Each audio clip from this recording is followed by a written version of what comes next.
चलिए बढ़ते हैं आगे और आपको बता दें कि आज होगा शहीद सुभाष बेरवाल का अंतिम संस्कार। शहीद की पार्थिव देह सीकर पहुंच गई है।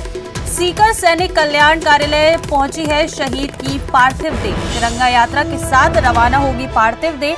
पहलगाम में बता दें कि आईटीबीपी की बस पलटने का जो हादसा हुआ था उसमें सीकर के एक जवान भी शहीद हो गए थे।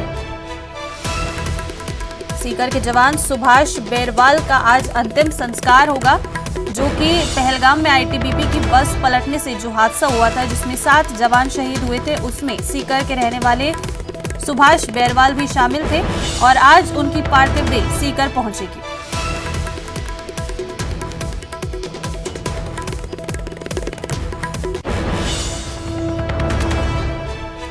सीकर सैनिक कल्याण कार्यालय पहुंच गई है शहीद की पार्थिव देह। तिरंगा यात्रा के साथ उनकी पार्थिव देह रवाना होगी।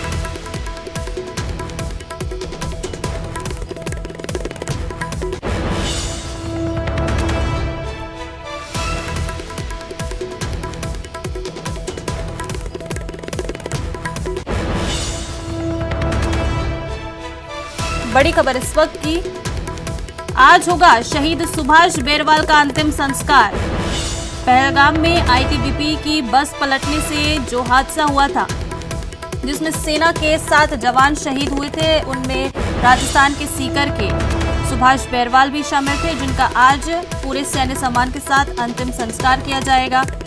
शहीद की पार्थिव देह सीकर पहुंच गई है। सीकर सैनिक कल्याण कार्यालय में उनकी पार्थिव देह पहुंच चुकी है। तिरंगा यात्रा के साथ अंतिम पार्थिव देह को सलामी दी जाएगी।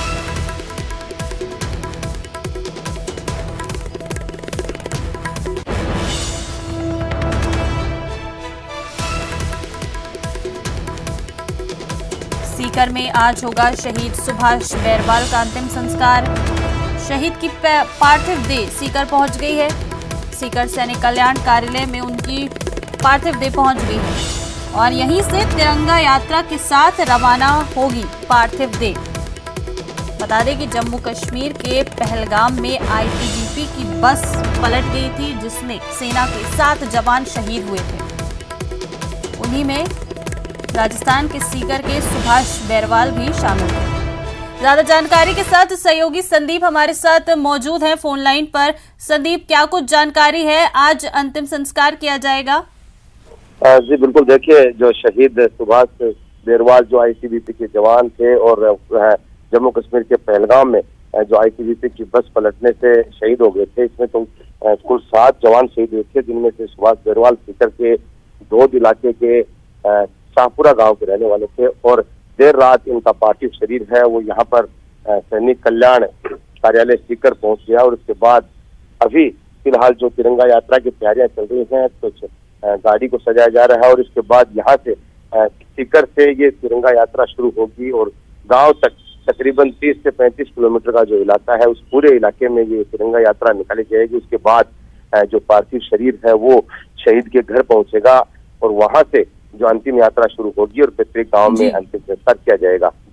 जी संदीप, क्या इस जो आज उन्हें अंतिम संस्कार होने वाला है शहीद का, क्या उसमें प्रशासन का कोई बड़ा चेहरा भी शामिल होने की ऐसी कुछ जानकारी है?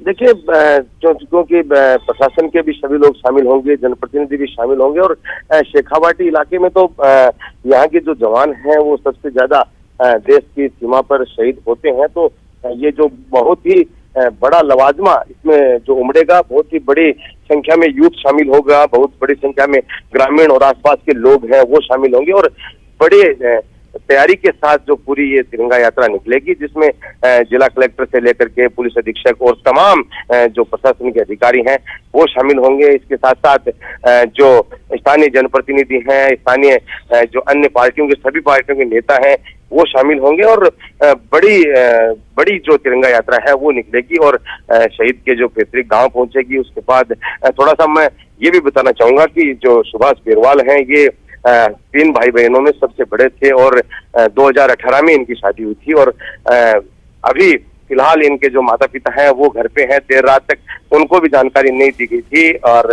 लेकिन गांव में जो पूरा गांव है वहां पर ये जानकारी दे दी गई थी कि ये शहीद हो चुके हैं। वहां पर ग्रामीण जो है अपने स्तर पर तैयारी कर रहे हैं। दूसरा, इनकी जो पत्नी है वो अभी फिलहाल 8 महीने की गर्भवती है, यानी कि 1 महीने बाद ही इनको बच्चा होने वाला था, लेकिन उससे पहले ये दुखद खबर परिवार के लिए आई है। जी संदीप, आज जो सीकर सैनिक कल्याण कार्यालय है वहां शहीद की पार्थिव देह पहुंच चुकी है और कुछ ही समय में उनका अंतिम संस्कार किया जाएगा, तो इसको लेकर क्या कुछ तैयारियां हो चुकी हैं अभी तक फिलहाल? जी बिल्कुल, देखिए जो आसपास के जो ग्रामीण हैं वो जगह जगह जो पूरा रूट है तिरंगा यात्रा का उस पर पहुंचना शुरू हो गए हैं और पूरी तैयारी उसकी की जा रही है। इसके साथ साथ जो सैनिक कल्याण कार्यालय है वहां पर आईटीबीपी के जवान पहुंचे हैं। आईटीबीपी का पूरा अमला यहाँ पर पहुंचा है और वो तैयारी उसकी सजावट की जा रही है। जिस ट्रक में जो मोर्टल रिमेन है उसको लेकर के जाना है उसकी तैयारी की जा रही है और फिर यहाँ से जो ये यात्रा शुरू होगी वो बाईपास तक जाएगी। वहाँ से फिर बड़ी संख्या में लोग धीरे धीरे जैसे जैसे गांव आगे बढ़ते जाएंगे, दूसरे गांवों से यात्रा गुजरेगी, तो ये जो काफिला है ये काफी लंबा होता जाएगा और बड़ी संख्या में लोग इसमें शामिल होंगे। जी चलिए संदीप, इस मामले में आपसे हम लगातार अपडेट लेते रहेंगे। फिलहाल शुक्रिया इस तमाम जानकारी के लिए।